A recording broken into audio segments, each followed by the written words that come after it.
Кезекті сұрауларға берелі. Бисмиллахир-рахманир-рахим. Тахаджуд намазына түн ортасында кейде тұра албайтам. Иша намазын оқып бүтіп, тахаджуд намазын кіргенге чейін зикір қылып отырса болау. Аллаху акбар. Тахаджудтың уақытына чейін отыру. Машалла. Болады еме, бірақ мына біліңіздер да, егерде мына күн қысқа уақытында құптандан кейін тахаджудқа тұру мүмкіншілік болбосо, 2 рекет намаз оқып деле тахаджудты ниет қылыпчы. Жатсаңыз болады да. А егер өзі тахаджуд деген худжуд деген ұйқыны айтады. Тахаджуд деген таркун наум, ұйқыны таштауын айтады. Тахаджудтың мәнісі не екені? Таркун, ұйқыны таштау. Демек, бір ұйықтап тұрғанда айтады да өзі. Пайғамбар саллаллаху алейхи ва саллям түн ортасында тұрады. Риваяттарда келеді, нисфул лейл. Айша өзінен Масруқ рахматулла алейхи сұрағанда, пайғамбарымыз қашан тұрады тахаджудқа дегенді айтқанда, қороз қиқырғанда деген. Түн ортасында қороз қиқырғанда екен. Bir риваятта түндүн ақырқы 3-тен 1 бөлігі қалғанда тұрады дейді. Bir onda şu için айтқанда bir риваятта сіздерде қорозды сөкпе өle дегені. Айылда бар ғой, беймалда қиқырған қороз дерде сойып салды. Беймал емес, ал тахаджудқа, ал сіздерді намазға ойға тұтады деген. Пайғамбарымыз айтқан, да, ушынты айтқан. Сіздерді не ойға тұтады дейді? Намазға ойға тұтады. Юқиду лиссола деген. Намазға ойға тұтқан сен жоқ қылған қандай бұл? Саңа жақшылық қалап отса, сенде бейқап бар, ұшы ұйқының баяғы терең кіріп кеткенден ойға тұтса. Маша. Әлбетте бұл иншалла қарап тұрып. Ла илаха иллаллах. Сұрым, ежеме жездем талақ бербей кеткен. Ошондон бери связь жоқ. Азыр турмушка чыкса кандай кылыш керек? Талақ бербей кеткен дейді. Мындай. Талақ бербесе башкага турмушка чыга албайт. Азыр связь жоқ болса, связьды эптеп, издеп бар кылгыла. Каяктан болсун. Мындай да. Өлүгү же тирүү? Өлгөнбү же тирүү? Белгисизби? Болду күтүүдө.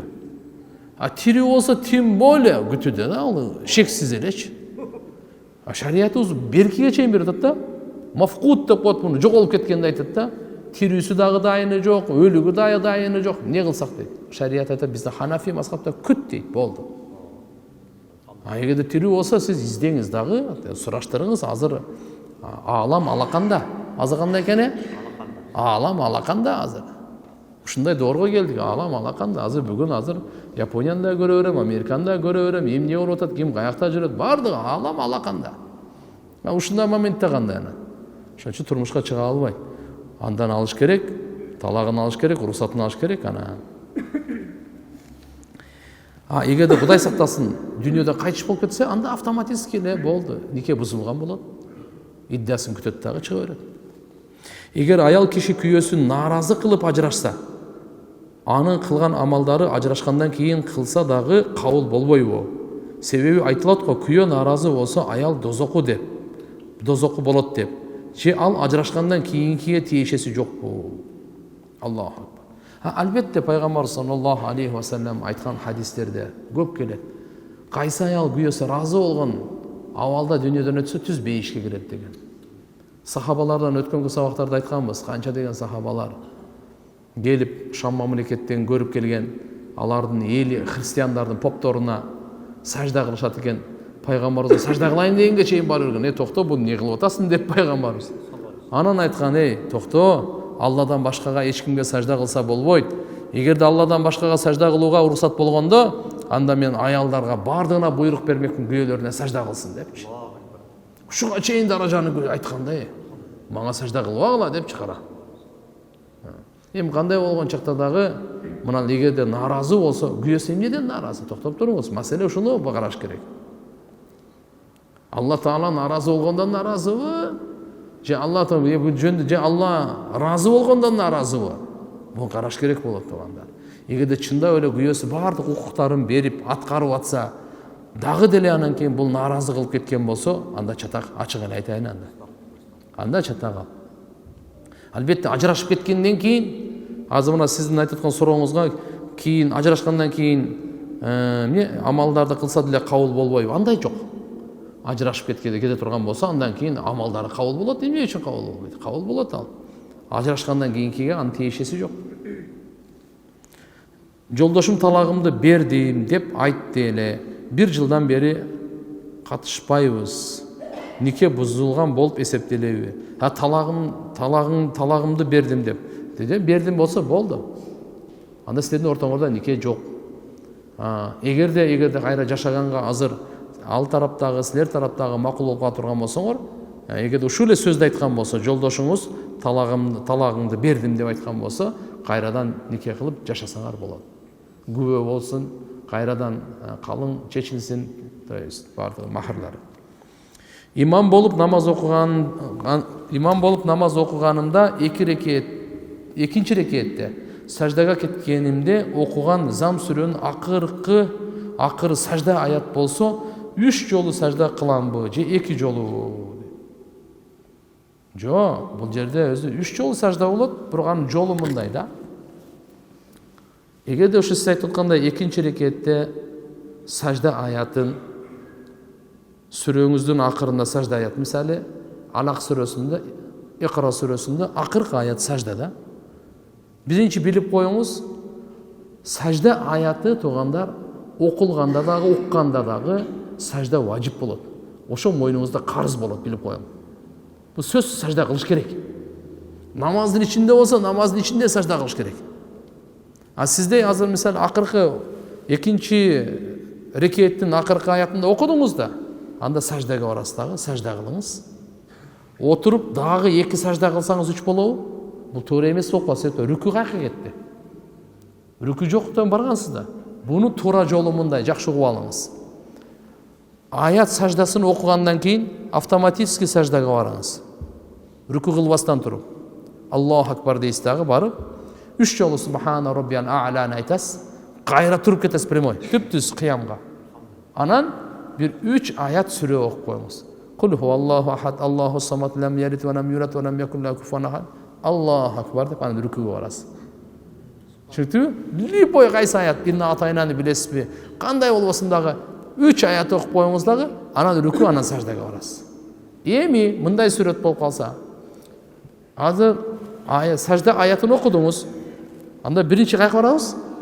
Саждага барабыз. Сажда кылгандан кийин туруп 3 аятты окубай эле кайра рүкү кылып, кайра рүкүдөн кийин туруп 2 сажда кылсаңыздар намаз боло берет. Бирок жакшы жолу мен биринчи айткан жол. Туура жолу ошондой жол. Түшүндүңбү?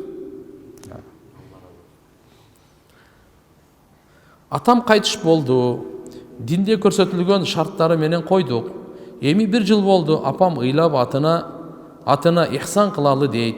Апамдын көңүлү үчүн кичине кан чыгарып Куран окутуп коюу күнөбү? Агам такыр көнбөй апамды капа кылып коюптур. Эненин ыраазылыгы деле керек да. Динде кандай устаз? Биз 3 кыз 1 уулбуз. Силердин айтканыңар тап туура, агаңардын айтканы туура эмес. Туугандар, алхамдулилля, мына диндеги көрсөтүлгөн шарт менен койдук деп атат. 1 жылдан кийин кан чыгарып кое бергиле, Куран окуп кое бергиле, дуа кылып, бейбечаралардын курсагын тойгозуп сооп беле. Шариятыбызда бар нерсе буну тыйганга. Эмне кыласыз, кандай тыясыз эми? Андай кылбаңыз. Албетте өлгөндөргө дуадан күчтүү пайдалуу нерсе жок.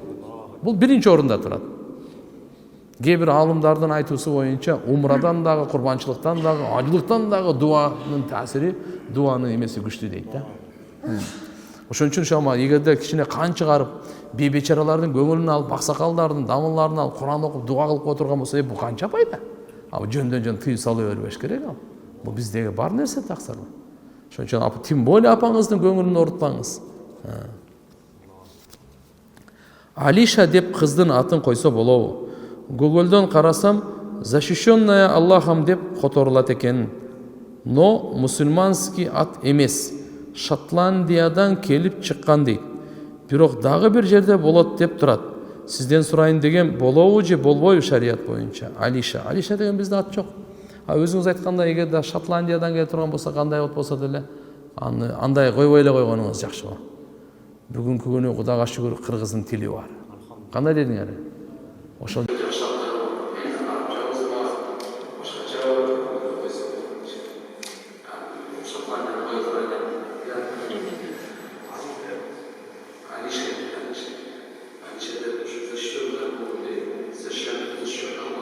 которулат дейт. Assalamu alaikum. Так, суроо. Устаз, умранын пайдасын өкүмүн айтсаңыз, кичи ажылык деген чынбы? Анан сиз өзүңүз жакында барасызбы? Сиз менен чогуу барсак болобу? Умранын туугандар, умра өмүрүндө биздеги умра бар го, умра. Бул сүннөт да. Жыл бою кыла берет. 5 күн гана умра кылынбайт бир жылдачы. Ал ушул ажылык күндөрү да. Ажылык күндө 8-чи Зилхижжа, 9-чу Зилхижжа, 10, 11, 12. Ушуларда умра кылынбайт.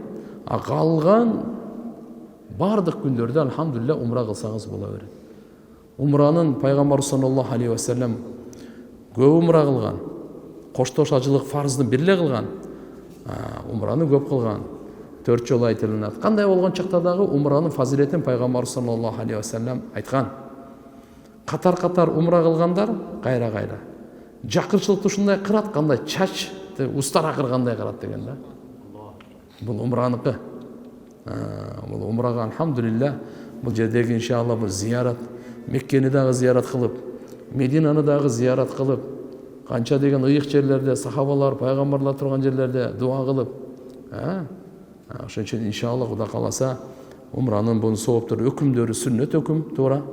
Бирок ал жердеги пайгамбар саллаллаху алейхи ва саллям мечитин дагы өзүн дагы зиярат кылып, Меккедеги алхамдулилля таваф канча сооп, Сафа Марва канча сооп, Замзам деген кандай касиет, Каабаны көрүп намаз окуган касиет. Ал жерде 100 миңге жүрөт да туугандар. Билесиз да? Каабадагы 2 рекет намаз 100 миң. Кыргызстанда Бишкекте мындай 100 миң жолу окусаңыз, 100 миң жолу намаз окусаңыз, 100 миң жолу. Каабада 1 жолу окусаңыз экөө тең да, соо. Эми караңыз, бул бир эле намазга эмес. Бул жерде турган сиз 100 миң жолу ла илаха иллалла десеңиз, Каабада 1 жолу ла илаха иллалла десеңиз, экөөнүн соогу тең да. Көрүмдү байкаңыз, ал жердеги харам. Алла субханаху ва таала Каабаны ушуна ыйык кылып жаратып койгон да. Аны эч инсан, периште, пайгамбарлар ыйык кылган эмес. Алла өзү ыйык кылган аны. Улуу кылып койгон, соопту Алла таала ушуна чектеп койгон. Орозосто бул жердеги 100 миң жолу ороза кармаңыз, 100 миң күн. Ал жакта 1 күн ороза кармасаңыз экөө тең соо. Эч ким буга жок дей албайт. Кур'ан дагы, садакасы дагы ошончолук соо. Мединаныкы болсо Аллаху акбар, бир риваятта 50 миң, бир риваятта 1000, кандай болгондо да Аллаху акбар пайгамбарыбыздын зияраты жанында туруп салам ал. Кандай касиет.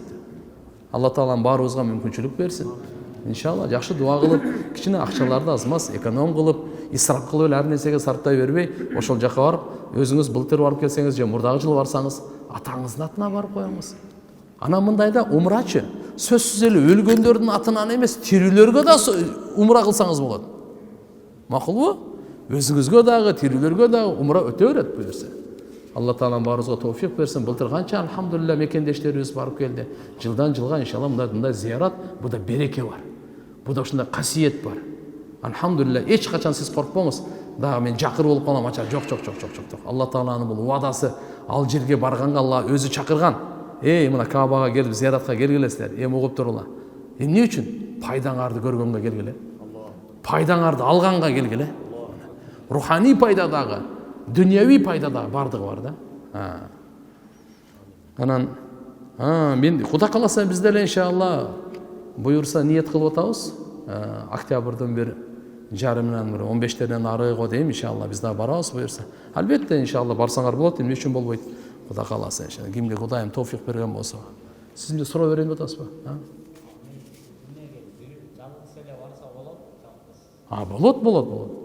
Болот. Кандай мүмкүнчүлүк барбы? Жалгыз деле барса болот, жамаат менен барсаңыз болот, келинчеңиз менен барсаңыз болот, апаңызды алып барсаңыз болот, достор менен. Ал өзүңүздүн ыктыярыңызда да. Атабыздын артынан барсак болот. Бардыгы сообу Кудай кааласа. Просто ошо деди лаббайк айтып атканда, ниет кылып атканда апаңыздын атынан деп кыласыз. Атак иншалла бардыгы сообу ошо кете берет.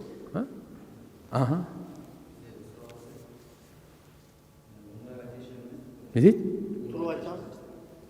Bilim verir zamana teşirdi. Azırkı uçurda. Burada iman savabı girgizilip aytıladı.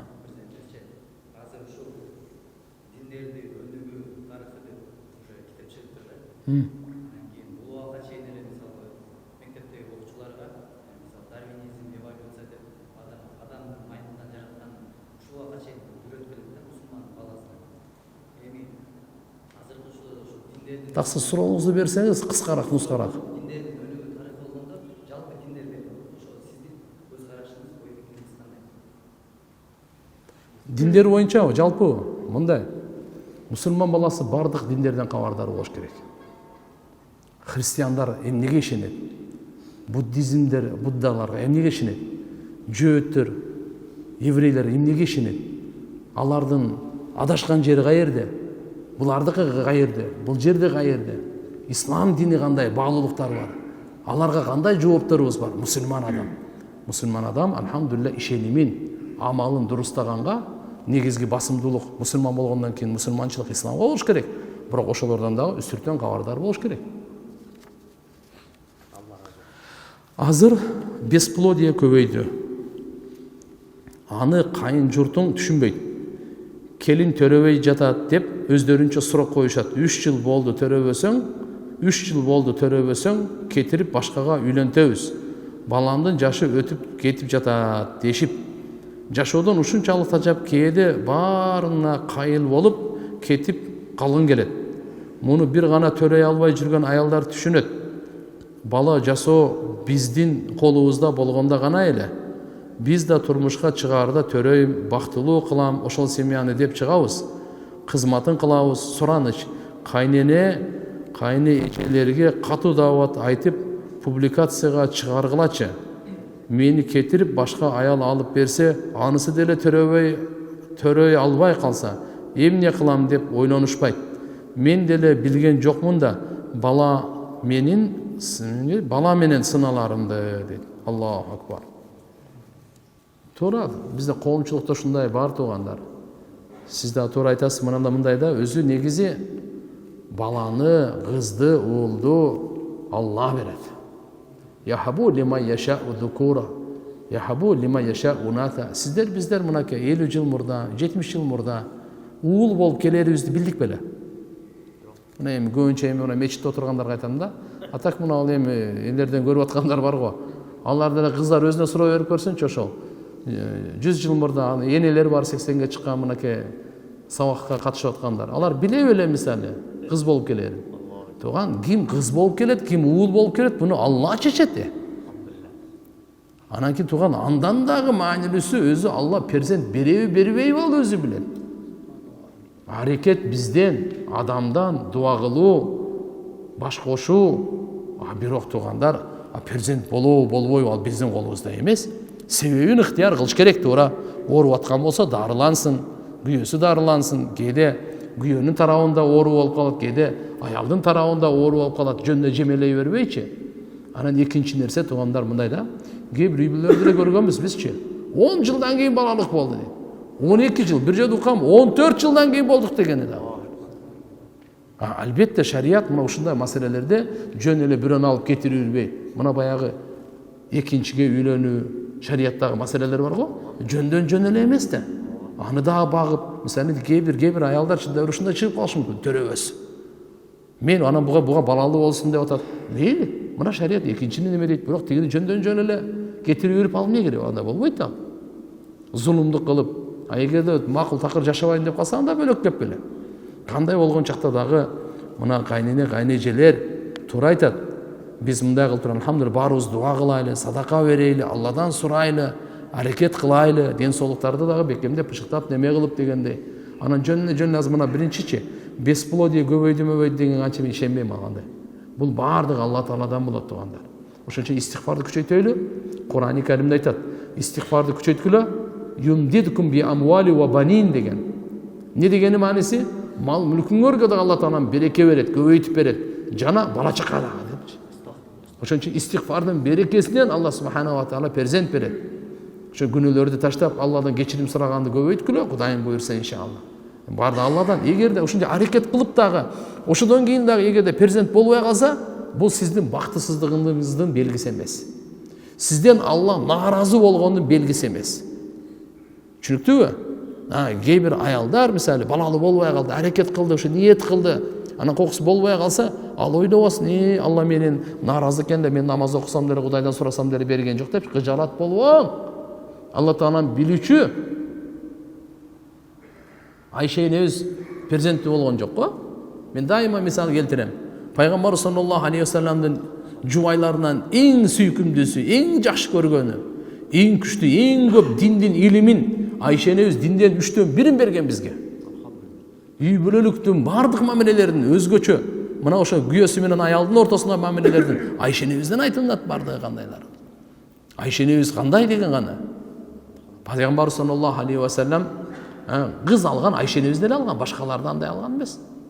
Жесир алган бирөөнү, талагын алган, ар кандай болгон. Бирок туугандар, мына караңыз, Айша энебиздин Пайгамбар саллаллаху алейхи вассалам перзенти болгон жок. Перзенти болгон жок. А мурда эки күйөөгө тийип чыккан Хадиче энебизден мына перзенттер ошодон барды. Перзенттердин бардыгы ошодон. Ибрахимден башкасы. Эми кандай болбосун туугандар? Аллахумма салли ала сейдина Маулана Мухаммад. Биз ушундай түшүнүктөн узак болойлу да. Эгерде бирөөнүн баласы жок болуп калса, бир аялдын же бир эркектин, бул бактысыздыктын белгиси эмес.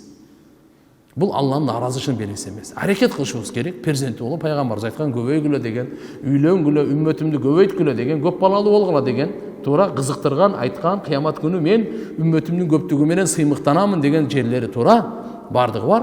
Бирок эгерде бир аракет кылып тагынан болбосо, эмне? Пластилинден жасап алсынбы? Кызыгы. Адам кээ-бирлерин колунан жасай берет, таштан жасай берет. Алла Тааланын бергенинен да ал. Ошон үчүн ал нерсе мен ойлойм, мен алында ажырашууга себеп болбош керек да. Азыркындай өзгөчө учурларда. Эгерде ошондой перзенти боло турган каалап неме кылып калса, мейли башкага дагы үйлөнүп көрсүн. А бул башкага турмушка чыгып көрсүн. Кээде ушундай да болуп калат да. Эркекте болсо бесплодие. Кээде ушундай да болуп калат. Аялда эл эмес, эркекте бесплодие болуп калат, азыркында айтпадым. Ар кандай да. Ошон үчүн иншалла тең салмактуу акыл эстүүлүк менен алхамдулилля Аллага таянып иш кылайлы таксырдар. Устаз, аялдар чачыбызды боёгонго уруксат бар, фатва чыккан деп таянып калбадыкпы?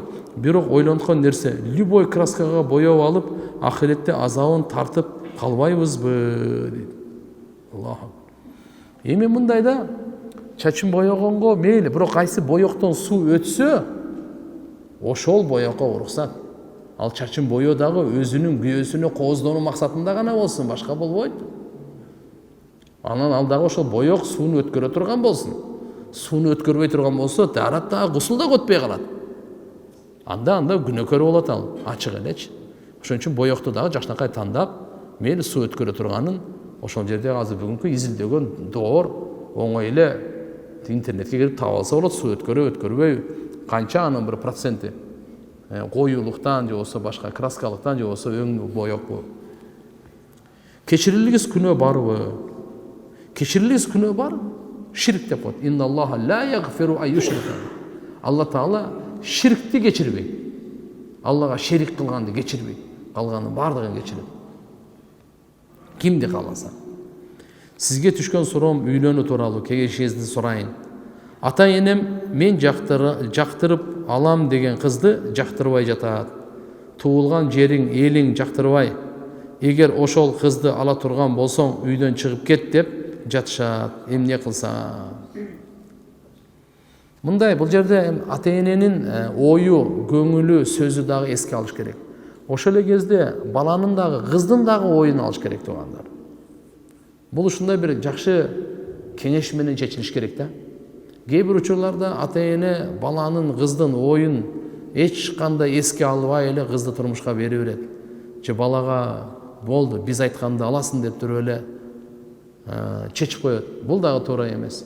Кээ бир учурда кыз өзү таап алат, бала өзү таап алат, ата энеси ага макул эмес. Бул дагы туура эмес.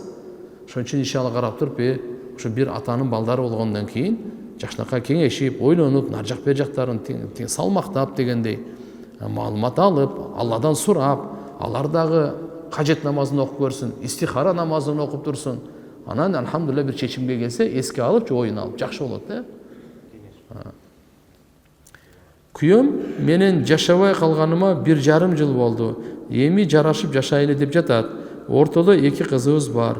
кайрадан нике окутуу зарыл деп жатышат, бирок жообумду берген эмес. Кайрадан окутуу нике зарылчылыгы жок. Эгерде жообуңузду бербесе, ошонун никесинде эле мейли 1,5 жыл жашабай калсын, 10 жыл жашабай калсын, нике бузулуп кетпейт, билип коюңуз. Нике эскирбейт дагы, бузулбайт дагы. Эгерде талак бербесе эле алар, анда бузулбайт. Адам өлүп калганда эле бузулат, же талак бергенде бузулат, же муртат деп коет, динден чыгып кеткенде бузулат да. Жөндөн жөн эле нике бузула бербейт. Нике болот же болбойт, экөөнүн бирөөсү. Ошон үчүн мынакей 1,5 жыл талак берген эмес деп атасыз, жөн эле жашабай калдыңар, капалашып кеттиңер, урушуп кеттиңер ар кандай. Эчтеке кайра жашай бересиңер. Эгерде талак берилген болсо, же болбосо ушундай жаман сөздөрдү айтып, жогол кет, ана мына деп ушундай сөздөр көп го. Анан кийин ошодон кийин аты эмне эле нике мындай ажырашкан ниет кылган болсо, анда бөлөк кеп анда. Эгер жөндөн жөн эле мындайга нике бузулбайт. Никеде гусул даарат шартпы? Күбөлөрдө даарат жок болуп калса кандай болот? Жок, никеде шарт эмес. Гусул даарат шарт эмес. Бул намазга шарт. Албетте никеде болгон абзел. Никеде болгон жакшы. Нике деген ушундай бир жакшы амал болуп атат. Алланын буйругу аткарылып атат. Пайгамбар саллаллаху алейхи вассалам сүннөтү аткарылып атат. Бир курсанчылык күндө топтолуп атат. Ошондо машаалла үйлөнүп аткан уул дагы, макулбу, турмушка чыгып аткан кыз дагы дааратта болгон жакшыраак. Ошон үчүн иншалла кайра дааратка эмне кыйын? Жаштакка жуунуп алсын, күбөлөр да дааратта болсун. Атак эгерде даараты жок, усулу жок деле, мисалы эгерде макулдугумду бердим десе, тиги болсо кабыл алдым десе, болду, анда нике болуп кетет ал. Кабырдын оозуна, кыштын ордуна капка топурак салып жапса болобу? Болот. Эң жакшысы кабырдын оозун жапкан бизде китептерде мына отко бышпаган кыш бар го. Өзү жөн ылай менен эле куюп койсо, ошондой менен жабылат да. Бүгүнкү күндө кээ бир кабырлар эми тияка бияка түшүп кеткен коркунучу бар, ошон үчүн арда кичине капка салып туруп анан кийин жаап коет да. Бирок ошону бир пленкасы жок эле жөн эле беркиндей каптар болот, жип. Ошондой менен ал дагы кичине бир кээ бир уламалар буга эми макру деп фатваны беришкен. Себеп дегенде бул жерде исрапкерчилик бар дегендей кылыпчы. Эң жакшысы баягындай отко бышырылбаган кышка жетпейт. Вот ошо менен тосконго жетпейт тугандар. Анан таптыкарга кыш жок болуп калды, оозун жабыш керек. Ана ошол учурларда анан колдонсо болот анда. Даарат алып, байпак кийип, жумушка барып маасы кийсем, даарат бузулбайбы? Бут даарат кайсы маалда бузулат? Себеби үйдөн даарат алып, жумушка барып, бут кийим алмаштырсам, даарат бузулбайбы? Байпак чечилбейт. Байпак чечпей, даарат бузулбайбы дегеним. Жок, байпакты чече берсең деле бузулбайт, патинке жесең деле бузулбайт. Мындай да. Масы боюнча туура суроо бердиңиз. Сиз дааратта болсоңуз деле болду. Эрте менен багымдатта даарат алгансыз. Наскиңизди кийип, жумушка барып, түш уже пешимге жакындап калды. Дааратыңыз бузула элек да. Даарат бузула элек деген мааниси мындай. Наскини чечип кийгенде даарат бузулуп калбайт, бут кийим чечип кийгенде даарат бузулуп калбайт. Макулбу? Даарат качан бузулат? Качан уктап калсаңыз бузулат. Даарат качан бузулат? Качан бир жерден кан чыкса бузулат, зара заң чыкса бузулат, ириң чыкса бузулат. Макулбу? Жел чыкса бузулат, башка нерсеге мындайларга бузулбайт. Эми бардыңыз, мейли, ошол даараттын үстүндө масыны кийиш керек да. Түшүнүктүбү? Даараттын үстүндө дегеним, дааратыңыз бар, ошого ана масыны кийип аласыз дагы, мына ол ашыкты жаап аласыз. Так. Ошодон кийин качан даарат сынат? Мисалы, оны кийгенден кийин 1 сааттан кийинби, 5 сааттан кийинби даарат сынат да. Болду. Ошол сааттан тартып үйдө жашап турган болсоңуз 24 саатка чейин жетет. Ошо андан кийин ошо бутты чечпеш керек да. Макулбу? Ошондой, то есть бутты чечпеш керек дейм да, масыны чечпеш керек да. Бул жагыңыз деле даарат алып коесуз дагы, масыңызга үстүнө тартып коесуз, болду. Бутты жуубайсыз. Эгерде масыны чечип бере турган болсоңуз, анда бузулуп калат анда. Ошодон кийин бузулуп калат. Азыр түшүнүктүү болду да. Дагы бир саат менен айтып берейин. Эрте менен багымдатта сиз даарат алдыңыз дагы, наскиңизди кийип жумушка бардыңыз, 9-да бардыңыз. Ал жерден дааратыңыз сынай элек болчу, үстүнө масы кийип алдыңыз. Болду. Масыңыз уже сиздики готовы, эчтеке болбойт. Ошо масыны чечип кайра кие берсеңиз болот. 10 жолу чечсеңиз, кийсеңиз деле эчтеке болбойт. Албетте ошону кийип жүргөнүңүздөн кийин түштө бир уктадыңыз саат 1-де же 2-де, же болбосо ажатканага барып келдиңиз, болду, кийилген боюнча болчу, ошол деле даарат сынды саат 1-де түшкөн ажатканага барганыңызда. Ошону мындай даарат аласыз дагы, бетиңизди, колуңузду, башыңызга мас кылып, путуңузга мас кылып коесуз. Масы бар да. Ошо саат 1-ден эртеси күнү саат 1-ге чейин эгерде чечпесеңиз, путуңузду жубай эле мас кылсаңыз жетишти да. Түшүнүктү, а? Даарат эле ала бересиз, мас кыла бересиз. Болду. Аха. Бериңиз.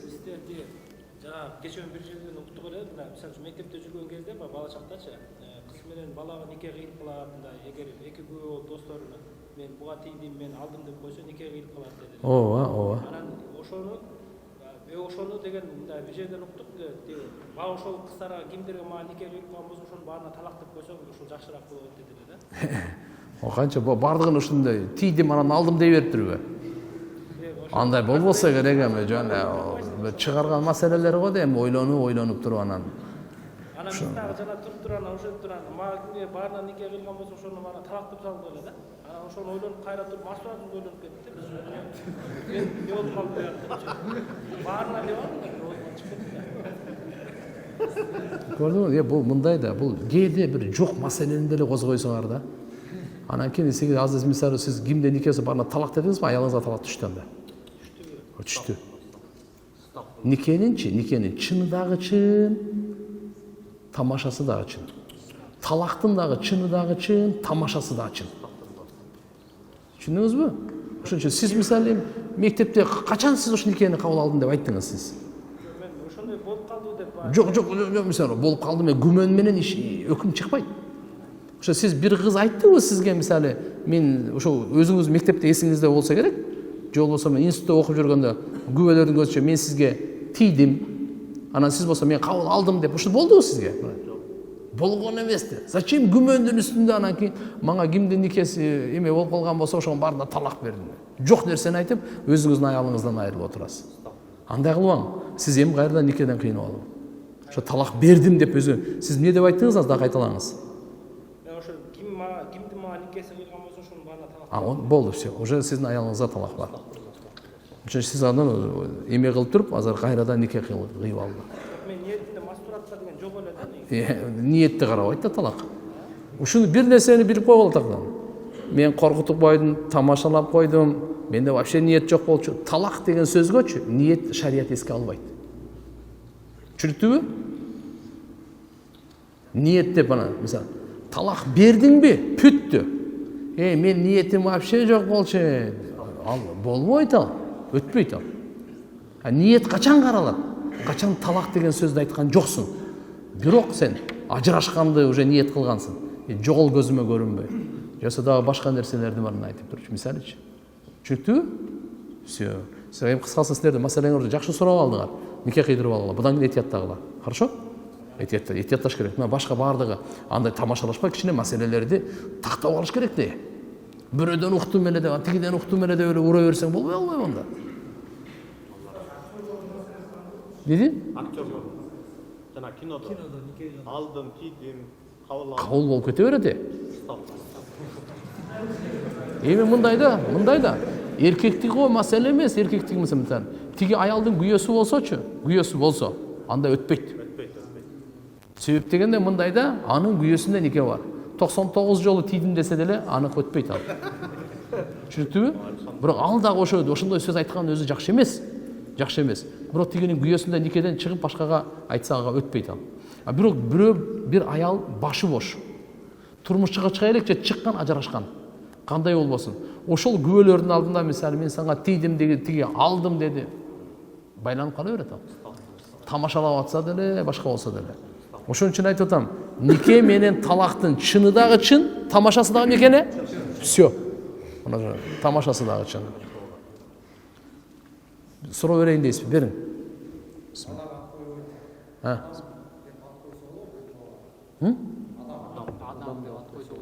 Болот. Болот. Адамдардын аттары ғой, адамдар периштелер коюп атпайбы? Биз азыр адамдардын аттарында жүрөбүз азырчы. Адамдар о Африкада периштелерге өтүп кеткен уже. Жабраил деген бар, Микаил деген бар, Исрафил деген бар. Чоң алымдар бар. Ким? Болот. Эң укмуш болот ал. Мунулардын суроолорун бүт өрсөк жакшы болот эле. Мен айтыңыз. Ошака берилген бирок берилбей калып жетпей калабыз деп. Айта бериңиз. Касыр намаз боюнча кененирээк айтып бересизби? Биз өзүбүз тукмакта турабыз. Мен ата энем бар, ат башта турат да. Анан мен барсам ага касыр окуймбу, кандай кылып окуйм? Сиз Токмокто турасыз. Мен тукмакта. Так. Бөлүп чыгып кеткенбиз. Токмок менен Атбашы канча километр? Иә, Токмок менен Атбашы. 300. Все. Сиз Токмоктон чыгаар замат, шаардан чыгасыз го, уже сиздики касыр башталат. Наркы Кеминге барганда уже касыр окуйсуз. Түшүнүктүбү? Себептен сиздин ниетиңиз Атбашы. Эгерде сиздин ниетиңиз Кеминде болгондо Кеминге барганда толук окуйт элеңиз. Ниетиңиз Атбашы болгондуктан сиз Токмоктун чек арасынан нары чыккандан кийин эле болду. Уже касыр окуйсуз. Кеминге барганда касыр окуйсуз. Боомго касыр окуйсуз. Кочкор Барыттын кыскасы Атбашыга жеткенче касыр окуйсуз. Эми, так, Атбашыга бардыңыз. Мен сизден сурайм. Атбашыда сиздин үйүңүз барбы, өзүңүздүн лично? Жок, ата энемдин үйү бар. Сизден алар бөлүнүп чыккансыздар, болду. Анда Атбашыга баргандан кийин сиздин ниетиңизди сурайбыз. 15 күн турасызбы же баса бересизби? Чөп чаап 15 күн турасызбы? Болду, анда толук окуйсуз барар замат. Эгерде 15 күн тура турган болсоңуз, барар замат эмне окуйт экенбиз? Толук окуйсуз. Эгер 14 күн болуп калды, 14 күндөн кийин кайтам деп калдыңыз. Анда касыр окуйсуз.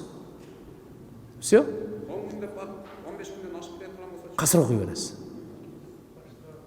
Дагы? аялым менен чогуу барсамчы? Аялым менен чогуу барып калам. Аялыңыз, бала чакаңыз менен барсаңыз деле касыр окуй бересиз. Же тура суроо берди. Аял, бала чака, эркектин эрчит. Дагы суроо бериңиз. Мен кайнатам. Түшчө турган. Нарында да, аяка да ошо чогуу барсак деле касыр окуй беребиз да. Нарын деле ошо үкмөт арасында 300 км. Все. Бардыгына. Все.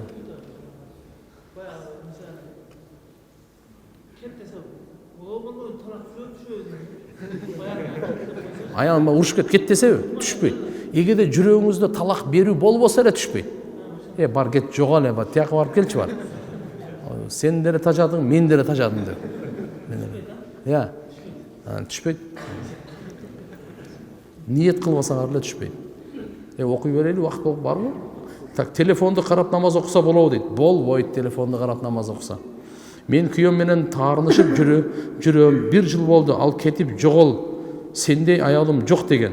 Талак түшөбү? 1 жыл болду, Алла ыраазы болсун сизден дейт. Мына силердин телефонуңар дейм. Сурооңор кичине шашып эрте берип алдыңар да. Не деди? Кетип жогол дейт экен да. Сендей аялым жок дейт. Ниетке карайт туугандар. Каяка карайт? Ниетке карайт. Эгерде даже сендей аялым жок дегенде, эгерде ниетинде талак берүү, ажырашуу болбосочу түшпөйт. Ниетке каралат да. Сендей аялым жок дегенде, сен мага баш ийип уже надоел кылдың. Сендей аялган болсун дегенде. Жокса сендей аялым жок, сендей чырайлуу аял каяктан не? Ар жакка кете бересиз да. Ошон үчүн мындай шариятта ниетке карайт. Сен ажырашуу ошол жактан ниетиң бар беле жокпу? Жокпу, болду түшпөйт. Ниетиң бар эле десең, анда түшөт. Түшүндүңүздөрбү? Ассаламу алейкум. Ажыдан аялдар өлсө ким кабырга коет? Ал жакка күйөөсү менен барса, ал да аялына намахрам болуп калат экен го. Аял өлгөндөн кийин күйөөсү намахрам туура. Автоматически нике бузулат дагы, намахрам болуп калат күйөөсү. Бирок андай учурларда шарият уруксат берет күйөөсү койгонго. Өзү туура, мына билип алыңыздар.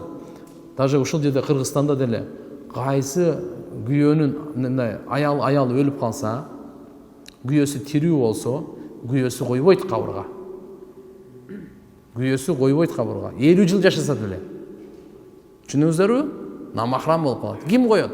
Ошол аялдын атасы болсо, же баласы болсо, же иниси болсо, же агасы болсо, жээни болсо, түшүндүңүздарбы? Мыналар гана коет. Эгерде ошо эркектер жок болуп калды, баласы деле жок, мисалы да, жоксо агасы, иниси, атасы деле жок. Ошол учурда ана шарият күйөөсүнө уруксат берет да койгонго. Түшүндүңүздөр? Ажылык маселесинде дагы ал жерге барып, башка аны эч кандай махрам жок да жерде, ана ким болсо ана. Өзүнөн намахрам, бирок ошо зарылчылык учурунда койсо анан болот. Макулбу? Мыналарды бүтүп берейинчи, таксырмамда бирөөнүн суроолору калып кетет азыр. Намаздын ичинде ат-тахият салават айтып, салам бергенге чейин дуа айтып анан салам берсе болот. Мен 4 рекеттүү намазда жаңылып 2 рекеттен кейін салам берип алсам, кайра 4-чү рекет кайра окуйм да, же жаңылуу сажда менен бүтүрүп койсо болобу? Жок. 4 рекеттүү намазда 2 рекет окуп алганыңызды жаңылып сажда берип алдыңызбы? Эстеп кеттиңизби? Кайра турасыз дагы да 2 рекетти толук окуйсуз. Толук окуп туруп, андан кийин аттахиятты окуп бүткөндөн кийин салам берип туруп, жаңылыш саждасын кылып, анан кайрадан аттахият салават менен чыгып кетесиз. Эми сурооңузду берем. Айылда бир экиле киши кое берет го. 2 киши? Экиле киши коет да. Аялдар делеби? О, аял болобу. Көргө койгондой айтып атасызбы? 2 эле киши постоянно түшөт, ошо кое берет. Болбойт ал. Аялдарга болбойт ал. Мына жакшы суроо берди азыр, жакшы угуп алыңыздар. Айылда 2 кишини чечип коюштур. Ким өлсө ошол 2 коет экен. Эркегин деле кое берсин, мейли эркекке боло берет эле. Бирок аялдарга ошол 2 киши махрам болсо койсо болот. Намахрам болсо койсо болбойт. Ошол өлгөн аял ушу 2 кишинин апасыбы? Же кызыбы? Же эжеси карындашыбы? Айыл боюнча кой. Ошол болбойт. Түшүнүктүү, Түшүнүктүү болбойт. Дальше кеттик анда. Вакыт болуп калды. Алла Таала бише кабыл кылсын. Роббана атина фид дунья хасана ва фил ахирати хасана ва кина азабан нар. Жаратканым баарыбыздын ата-энелерибиздин, жалпы мусулмандардын күнөөлөрүн кечирип, туура жолдон адаштырбасын. Аллахым эки дүйнөдө баарыбызды бактылуу кылсын.